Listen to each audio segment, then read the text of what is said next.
இன்னைக்கு என்ன தலைப்பு கொடுத்துருக்குறாங்க? புனித சூசையப்பருடைய பார்வையில் அன்னை மரியாள். ஸோ புனித சூசையப்பருடைய பார்வையில் அன்னை மரியாள் அப்படின்னா நான் அவங்களுடைய முழு வாழ்க்கையை எடுத்துக்கொள்ளலை, ரைட்?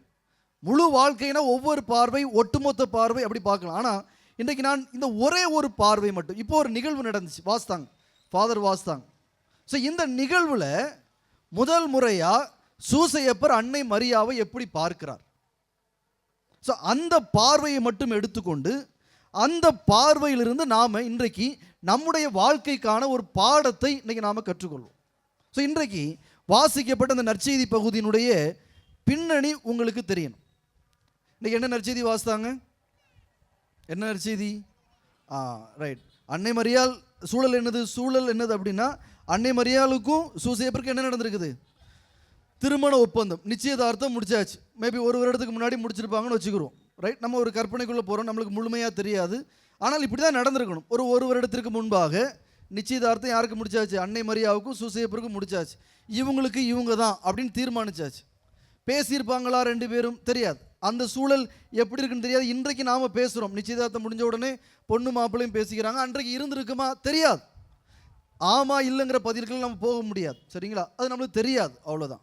ஆனால் இந்த சூழலில் அந்த 1 வருடமோ 6 மாதமோ இல்லைனா 2 வருடமோ இப்படிப்பட்ட ஒரு சூழலில் சூசையப்பருக்கு ஒரு செய்தி போகுது.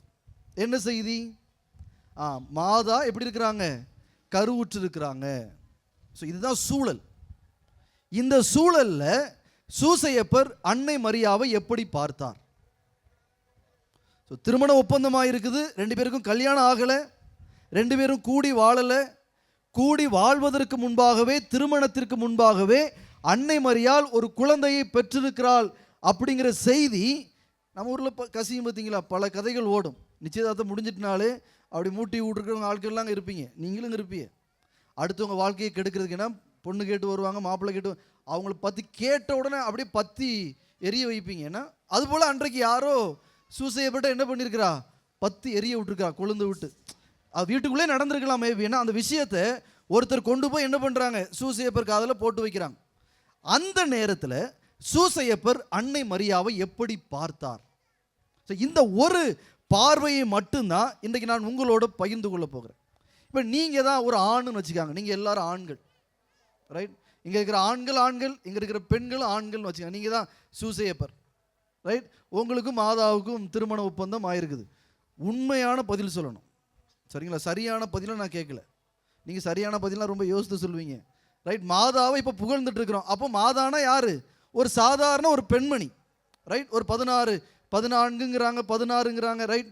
அப்படிப்பட்ட ஒரு இளம் வயது பெண்மணி. இப்போ உங்களுக்கும் ஒரு பொண்ணுக்கும் திருமண ஒப்பந்தம் ஆயிருக்குது, ரைட்? நீங்கள் தான் ஆண்கள் தான், மறந்துடாதீங்க, ரைட்? இப்போ நீங்கள் ஒரு கேள்வி வருது, அவங்க கேள்விப்படுறீங்க, அவங்களுக்கு குழந்தை உண்டாயிருக்குது. நீங்கள் என்ன செய்வீங்க? அதை எப்படி பார்ப்பீங்க? எப்படி டீல் பண்ணுவீங்க? என்ன டீல் பண்ணுவீங்க? சொல்லுங்க, என்ன செய்வீங்கன்னு சொல்லுங்க. வேண்டான்னு மட்டுமா சொல்லுவீங்க? இதுதான் நான் கேள்வி. இப்போ ஒருத்தரை பற்றி ஒரு செய்தி கேள்விப்பட்டுட்டீங்க, ஒருத்தரை குறித்து ஒரு செய்தி உங்களுக்கு வருது, வந்த உடனே நீங்கள் வேண்டான்னு மட்டும் சொல்லுவீங்களா? மாமியாராக இருக்கலாம், மருமகளாக நீங்கள் ஒரு மாமனாராக இருக்கிறீங்க, என்ன செய்வீங்க? பக்கத்து வீட்டுக்காரங்க மாதாவை பற்றி ஒரு செய்தி இப்படி வருது, அவங்க பக்கத்து வீட்டு பெண்மணி ஒரு இளம்பெண் திருமண ஒப்பந்தமாக தான் ஆயிருக்குது, ஆனால் குழந்தை உண்டாயிருக்கிறாங்க. மாதாவை விட்டுருங்களேன், உங்கள் தெருவில் இப்படி ஒன்று நடக்குது, நீங்கள் என்ன பண்ணுவீங்க?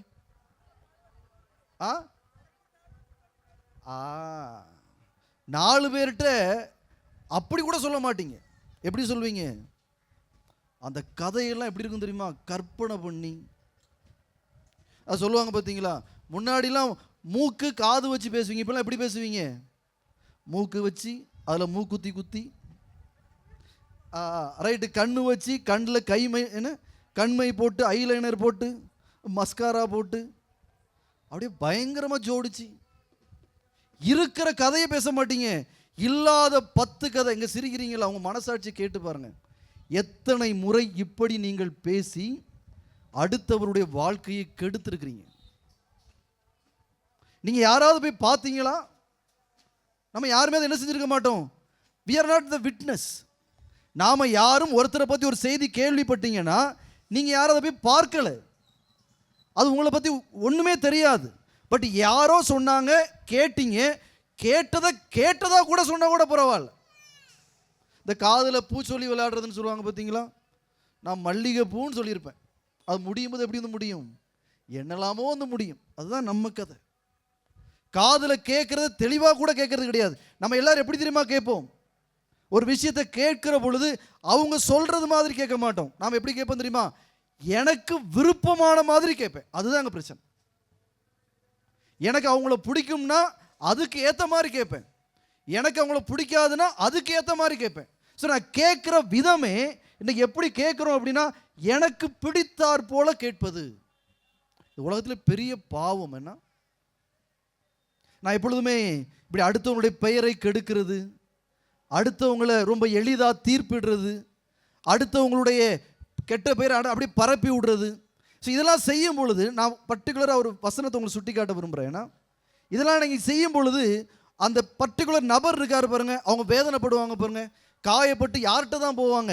செய்யாத ஒரு தப்பை, செய்யாத ஒரு குணத்தை அவங்க மேலே சூட்டி நீங்கள் இப்படி இல்லாதது பொல்லாதது பேசுகிற பொழுதும் அதனை பரப்பி விடுகிற பொழுதும் அவங்க யார்கிட்ட போய் முறையிடுவாங்க? கடவுள்கிட்ட போய் முறையிடுற பொழுது இது என்ன நடக்கும் தெரியுமா? பழைய ஏற்பாட்டில் நீங்கள் பார்க்கலாம். காயின் வந்து ஆபேலை கொன்ன உடனே கடவுள் தேடி வருவார். தேடி வரும்பொழுது ஒரு வார்த்தை சொல்வார் காயினை பார்த்து. என்ன வார்த்தை தெரியுமா? என்ன வார்த்தை?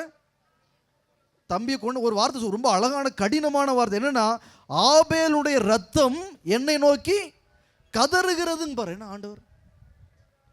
ஆபேலுடைய ரத்தம் என்னை நோக்கி கதறுகிறது அப்படின்னா, நீங்க யாரையெல்லாம் கெடுத்து பேசி, யாரையெல்லாம் இப்படி தேவையில்லாதது பேசி அவங்க ஆண்டவர்கிட்ட போய் முறையிடுகிற பொழுது அவங்க ரத்தம் கொதிச்சு தானே அழுவாங்க.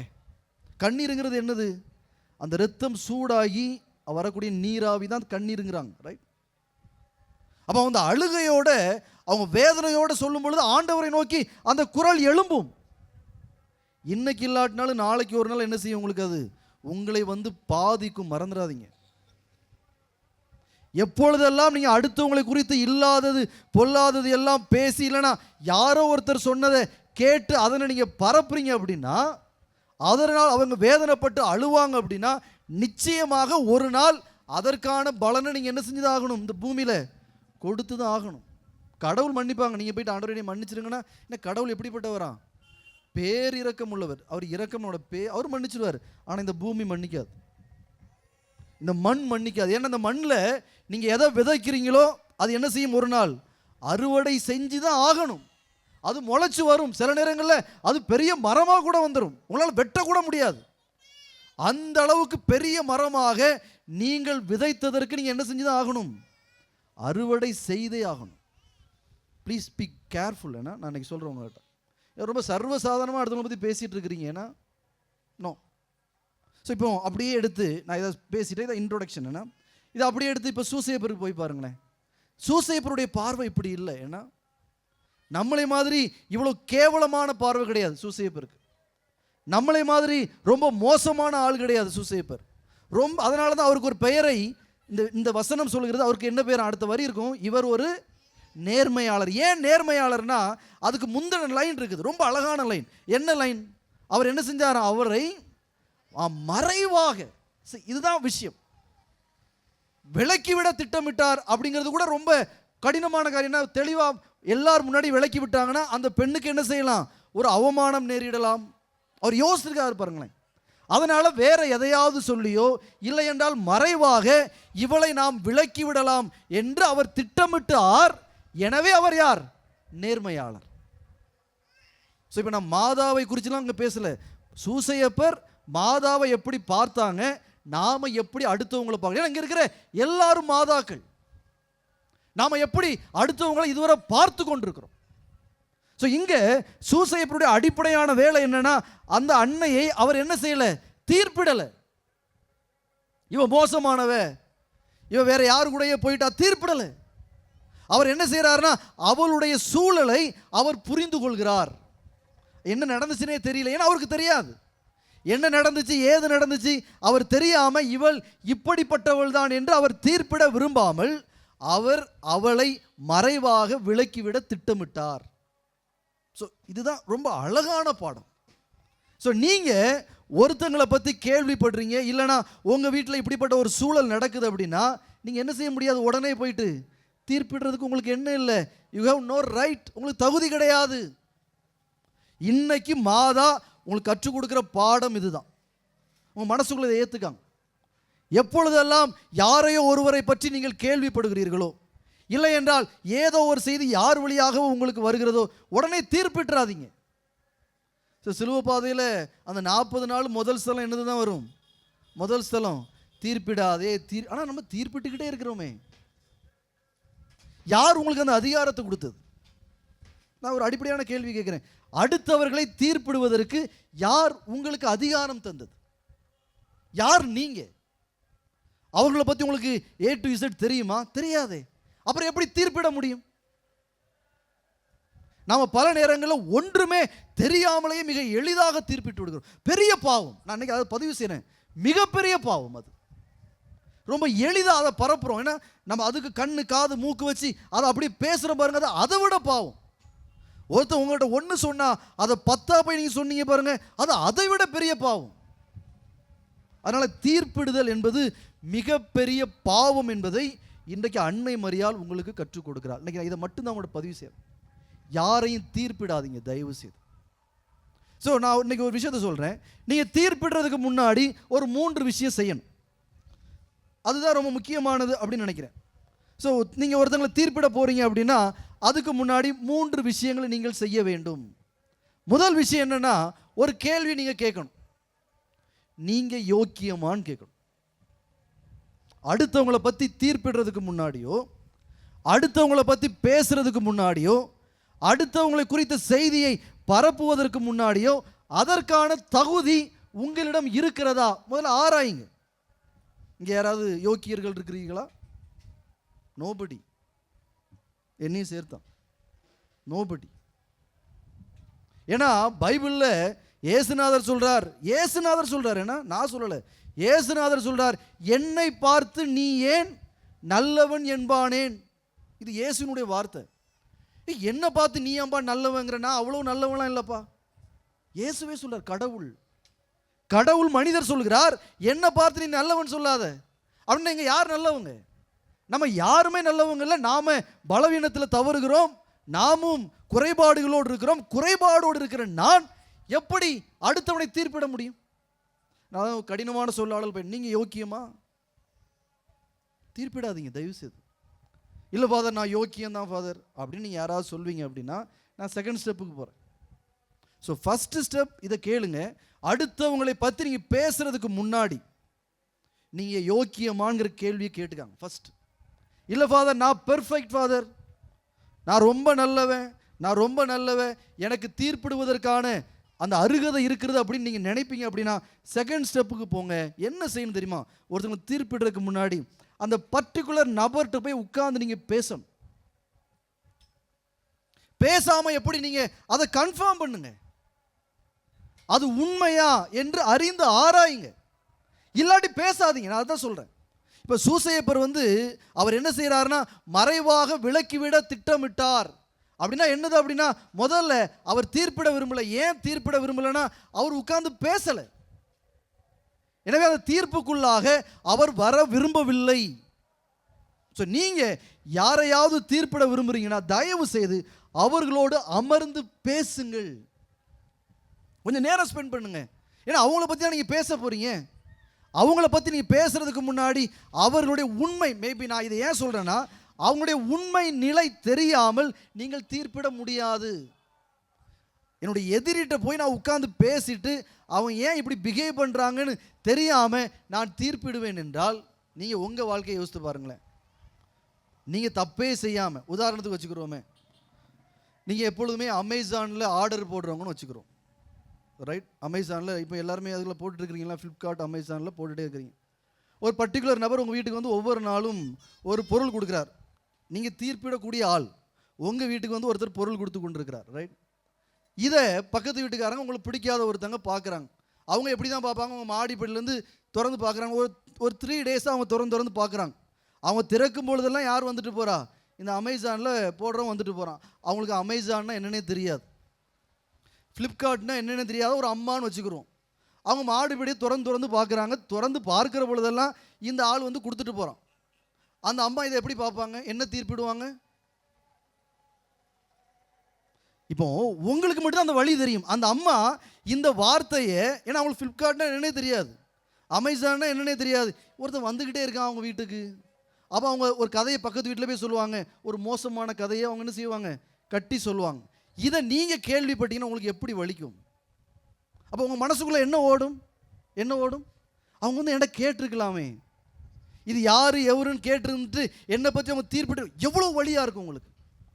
அந்த வழியை தானே நீங்கள் உட்கார்ந்து பேசாமல் ஒருத்தங்களை குறித்து தீர்ப்பிட்டீங்கன்னா அப்படிப்பட்ட வழியை தானே நீங்கள் கொடுக்குறீங்க. உங்களுக்கு என்ன வழி வருமோ அதே வழி தான் அவர்களுக்கும் வரும். கொஞ்சம் உணர்ந்து கொள்ளுங்கள் தயவு செய்து. ரொம்ப ஈஸியான நம்முடைய வார்த்தைகள் ரொம்ப இலவசம். நினச்ச உடனே ஒரு 10 வார்த்தை குதிச்சு வாயிலேருந்து வெளியே வந்துடும். ரைட்? சார் என்னன்னாலும் பேசலாமா? இப்போ ஒரு அநியாயம் பிடிச்சது ஒன்று வந்திருக்கு. என்னது? இப்படி அடுத்தவங்களை பற்றி பேசுகிறதுக்கு என்ன வந்திருக்குது? WhatsApp, Facebook. ப்ளீஸ், என்ன முதல்ல இந்த வழியை உணரணும் நீங்கள். ஏன்னா அடுத்தவர்களை குறித்து பேசுவதற்கு முன்பாக அவங்ககிட்ட உட்காந்து பேசுங்க. இது உண்மையிலே நடந்துச்சா? ரைட்? இது 2வது ஸ்டெப். 3வது ஸ்டெப் என்னன்னா, இப்போ அடுத்தவங்களை குறித்து பேசிட்டீங்க, உட்காந்து பேசிட்டீங்க. ஆமாம், அவங்க தப்பு பண்ணாங்கன்னா அதை நீங்கள் என்ன செய்யக்கூடாது? பரப்புறது கிடையாது. நீங்கள் என்ன செய்யணும்? அவங்ககிட்ட சொல்லி அதனை திருத்தணும். அதுதானே கிறிஸ்தவன். ஏன்னா நான் எவ்வளவு பாவம் செய்கிறேன், ஆண்டவர் என்னுடைய பாவத்தை மன்னிக்கிறார். ஒரு முறையாக செய்கிறோம். நீங்கள் யோசித்து பாருங்கள். நீங்கள் கன்ஃபெஷனில் நீங்கள் புது நன்மை எடுக்கும்போது சொன்ன பாவத்தை தான் கடைசி வரை சொல்லிக்கிட்டே இருக்கிறீங்க. ஆமாவா இல்லையா? நான் கோவப்பட்டேன், கெட்ட வார்த்தை பேசினேன். இவர் ஒரு பைத்தியக்கார கடவுள், அப்படித்தானே? நீங்கள் எத்தனை முறை வந்து சொன்னாலும் அவர் என்ன பண்ணுவார்? மன்னிப்பார். அவர் என்ன நினைக்கிறாருன்னா, என் புள்ள என்னைக்காவது ஒரு நாள் திருந்திர மாட்டாளா? அதுதான் அவருடைய ஏக்கம். அப்படின்னா அவரை பின்பற்றக்கூடிய நமக்கு எதுதான் இருக்கணும்? அந்த ஏக்கம் தான் இருக்கணும். யாரையாவது ஒருத்தர் தப்பு செய்கிறாங்கிறத நீ கன்ஃபார்ம் பண்ணிட்டீங்கன்னா அவங்களோட உட்கார்ந்து பேசுங்க. இப்படி கேள்விப்பட்ட உங்களை குறித்து தயவு செய்து உங்களை மாற்றிக்கொள்ளுங்கள். இதுதான் அழகு. இது யாருக்கு அழகு என்றால் கிறிஸ்தவனுக்கு அழகு. உங்களுக்கும் மற்றவங்களுக்கு வித்தியாசம் இங்கே தானே இருக்குது. இதில் இல்லை. தயவு செஞ்சு தப்பாக எடுத்துக்கிறாதீங்க. இப்படி கொண்டாடுறதுலாம் கிடையாது. இது உங்கள் சந்தோஷத்துக்காக கொண்டாடிக்காங்க. ஆனால் நீங்கள் கிறிஸ்தவர்கள் என்பதை இந்த ஜோர்டனில் நிரூபிச்சிடாதீங்க. இது உங்களுடைய சந்தோஷத்துக்காக நீங்கள் செய்வது. இதனை எப்படி நீங்கள் நிரூபிக்கணும் அப்படின்னா உங்களுடைய வாழ்க்கையால் நிரூபிங்க. ஸோ அந்த வாழ்க்கைக்கான ஒரு பாடம் தான் இன்றைக்கு அன்னை மரியாள் வழியாக நமக்கு சொல்லப்படுகிறது. தீர்ப்பிடாதீர்கள். ஸோ இதை அப்படியே எடுத்து இயேசுநாதருக்கு அப்ளை பண்ணி பாருங்களேன். லூக்கா நற்செய்தி 7வது அதிகாரம். நான் வாசிக்கலை, அந்த பகுதிக்குள்ளே மட்டும் போயிருங்க. 36லேருந்து 47. என்ன பகுதி அது பாருங்கள் பார்க்கலாம். லூக்கா நற்செய்தி 7:36லேருந்து 47 என்ன இருக்குது? யாரை பற்றி அது? யார்? விபச்சாரத்தில் பிடிபட்ட பெண்ணை இயேசுட்ட கொண்டு வராங்க. இயேசு எப்படி டீல் பண்ணுறார் பாருங்களேன். ரொம்ப அழகாக டீல் பண்ணுவார். ஏன்னா விபச்சாரத்தில் பிடிபட்ட பெண்ணை கொண்டு வந்து இவங்களை கல்லால் எரிஞ்சு கொள்ளுங்கன்னு கொண்டு வராங்க. இயேசு என்ன செய்கிறார்? முதல் விஷயம் என்ன செய்கிறார்? கொண்டு வந்த உடனே உங்களில் பாவம் இல்லாதவன் முதலில் முதல்ல உங்களை எல்லாரும் யோக்கியமான்னு பாருங்க. நீங்கள் தீர்ப்பிட்டு கூட்டு வந்திருக்கிறீங்களே இந்த பெண்ணை. ஆனால் அதில் சொல்லப்படுகிறது இவள் விபச்சாரத்தில் கையும் மெய்யுமாக பிடிப்பட்டவள். அது உண்மைதான், அவன் விபச்சாரி தான், மாற்றுக்கிறதே கிடையாது. எனவே கையும் மெய்யுமாக பிடிபட்டவளை கொண்டுட்டு ஏசுட்ட வருகிற பொழுதே ஏசு என்ன சொல்றாரு பாருங்க. இல்லை உங்களை அவங்கள யோக்கியம், அவன் மேலே கல் எறியட்டும். ஸோ கையும் மெய்யுமாக பிடிபட்ட பெண்ணையே ஆண்டவர் சொல்றாங்க, நீ தீர்ப்பிடாத, ஏன்னா நீயே சரி கிடையாது, நீ எப்படி தீர்ப்பிடுகிறாய்? அடுத்தது அப்படியே ஆண்டவர் போறாரு. அந்த பெண்ணோடு, அந்த பெண் அங்கேயே அமர்ந்திருக்கிறாங்க. அவங்கெல்லாம் போயிட்டாங்க. கல்லெறிய வந்தவங்க ஒவ்வொருத்தரா விட்டுட்டு போனதுக்கப்புறம் இயேசுவும் அந்த பெண் இருக்கிறாங்க. சீடர்கள் மேபி அந்த பக்கத்தில் உட்கார்ந்துட்டு இருக்கலாம். ஒரு வைப்பு நடக்குது அவங்க 2 பேருக்குள்ளும். அப்போ என்ன நடக்குதுன்னா, இயேசு அவளோடு அமர்ந்திருக்கிற பொழுது அவளுடைய சூழ்நிலையை அவர் உணர்கிறார். எதனால் இந்த பெண் பாவத்தில் விழுந்தாள் அவர் உணர்றார். ஸோ இதனால தான் நீங்கள் உட்கார்ந்து பேசுகிற பொழுதுதான் ஒருத்தங்க தப்பே செஞ்சுட்டாங்க. உங்கள் கணவராக இருக்கலாம், உங்கள் மனைவியாக இருக்கலாம், உங்கள் பக்கத்து வீட்டுக்காரங்களாக இருக்கலாம், உங்கள் பிள்ளையாக இருக்கலாம். அவங்க தப்பே செஞ்சுட்டாலும் உடனே தீர்ப்பிட்டுறாதீங்க, உட்கார்ந்து பேசுங்க. ஏன் அந்த தவறை அவர் செய்தார் கேளுங்க. ஏன்னா அமர்ந்து பேசுகிற பொழுது தானே அவங்க சூழ்நிலை நமக்கு தெரியும். இயேசு அந்த பெண்ணோடு அமர்கிற பொழுது அவருக்கு அந்த பெண்ணினுடைய சூழ்நிலை தெரிய ஆரம்பிக்கிறது. எனவே தான் அடுத்த வார்த்தை அவர் உபயோகிக்கிறார். என்ன வார்த்தை? அம்மா, நானும் உன்னை தீர்ப்பிட மாட்டேன். நான் உன்னை தீர்ப்பிட மாட்டேங்கிறார். ஏன்னா நான் உன்னை அண்டர்ஸ்டாண்ட் பண்ணிக்கிட்டேன், நான் உன்னை புரிந்து கொண்டேன். அப்படிதான் இன்றைக்கு சூசையப்பரும் அன்னை மரியாவை புரிந்து கொண்டார். நான் உன்னை தீர்ப்பிடலை, நான் உன்னை புரிந்து கொள்கிறேன். நாம் அப்படி யாரையாவது புரிஞ்சிருக்கிறோமா? கணவனை, மனைவியை, பிள்ளைகளை, பெற்றோரை அமர்ந்து பேசினாதானே. என் கணவர் எப்போ பார்த்தாலும் குடிக்கிறாருன்னு தீர்ப்பிடுற நீங்கள் என்னைய உட்காந்து பேசியிருக்கிறீங்களா ஏன் குடிக்கிறாருன்னு? என் மனைவி எப்போ பார்த்தாலும் கோவப்பட்டு என்னை கத்தி கத்தி எரிஞ்சு விழுந்துட்டா இருக்கிறேன்னு கம்ப்ளைண்ட் பண்ணுற கணவர் என்றைக்காவது உன் மனைவியோடு உட்காந்து பேசியிருக்கிறீங்களா? என் பிள்ளை எப்போ பார்த்தாலும் செல்ஃபோனுக்குள்ளே உட்காந்துட்டு இருக்கேன் தீர்ப்பிடக்கூடிய பெற்றோர் பிள்ளை கூட உட்காந்து பேசியிருக்கிறீங்களா? கேளுங்க ப்ளீஸ். அதில் உட்கார்ந்து பேசுகிற பொழுது இவையெல்லாம் சரி செய்யப்படும். ஸோ இயேசு அதனை அமர்ந்து பேசின பொழுது ரொம்ப அழகான விஷயத்தை புரிந்து கொள்கிறார். எனவே சொல்கிறார், நான் தீர்ப்பிட மாட்டேன். மூணாவது விஷயம்தான் ரொம்ப அழகான விஷயம். என்ன சொல்றார்? அப்படி சொல்லிட்டு, அம்மா, இனிமேல் நீர் பாவம் செய்யாதே. ஏன்னா ஆண்டவருக்கு உண்மைன்னு தெரியும், இது நடந்துச்சுன்னு தெரியும். அவங்களோட உட்கார்ந்து பேசுகிறாங்க, புரிந்து கொள்கிறாங்க. மறுபடியும் நான் தீர்ப்பிட மாட்டேன்னு சொல்லிட்டு இவள் ஒரு விபச்சாரின்னு பரப்பாம இயேசு என்ன சொல்கிறாங்க? இந்த தப்பை நீ செய்யாதம்மா. ஸோ நம்ம சுட்டி காட்டுவது எதற்காகத்தான்? அவர்கள் திருந்த வேண்டும் என்பதற்காக. ஸோ இந்த 3 ஸ்டெப் இருக்கு. நீங்கள் தீர்ப்பிடுறதுக்கு முன்னாடி முதல் ஸ்டெப் என்னது? நீங்கள் தீர்ப்பிடுறதுக்கு முன்னாடி கேளுங்க, நீங்களாம் அப்படியா யோக்கியமா? நாங்கள் கடினமான சொல்லாடல் தான், ரைட்? பட் ஆனால் இதை பயன்படுத்த உபயோகிக்க நான் விரும்புகிறேன், ரைட்? ரெண்டாவது விஷயம் என்னது? அமர்ந்து பேசுங்க. மூன்றாவது விஷயம் என்னது? அவங்கள திருத்துறதுக்கு முயற்சி எடுங்க. ஸோ அமர்ந்து பேச முடியாது, அதுக்கு வாய்ப்பு இல்லைன்னா டோன்ட் ஸ்பீக், அதை பற்றி பேசாதீங்க. உங்களுக்கு அந்த அதிகாரம் என்ன தரப்படலை? தரப்படவில்லை. தீர்ப்பிடக்கூடிய அதிகாரம் யாருக்கு மட்டும்தான் உண்டு? கடவுளுக்கு மட்டும்தான் உண்டு. ஏனென்றால் அவர் மிக நிறைவானவர், அவர் மிக உன்னதமானவர். ஸோ தீர்ப்பிடுற வேலையை நீங்கள் செய்யாதீங்க. இந்த மறுபடியும் அந்த விபச்சாரத்தில் பிடிபட்ட பெண்ணுக்கு வரேன். அவங்க யாரு? அவங்க யாரு? ஏசு இப்படி ஒருத்தங்களை டீல் பண்ணாங்க பார்த்தீங்களா? ஒரு விபச்சாரி, அந்த விபச்சாரியை அவர் புரிந்து கொள்கிறார், புரிந்து கொண்டு மன்னிக்கிறார். மன்னித்து விட்டு அம்மா இனி தப்பு செய்யாதன்னு சொல்லியாச்சு. அவங்க தான் யாரு? ஏசு உயிர்த்த பிறகு விடிய காலமே ஒரு அம்மா ஓடி போனாங்க பாருங்க. பாருங்களேன், இந்த தீர்ப்பிடாத இந்த தன்மை ஒரு புனிதையை உருவாக்கி இருக்குதுன்னா, விபச்சாரத்திலேயே மூழ்கி போயிருந்த ஒரு பெண் புனிதையாக இருக்கிறார். காரணம், இயேசு தீர்ப்பிடாம அவர்களை புரிந்து கொண்டார். நீங்களும் ரொம்ப எளிதாக தீர்ப்பிட்டுறாதீங்கன்னா. கேட்க செவியுள்ளோர் கேட்கட்டும். ஆமென்.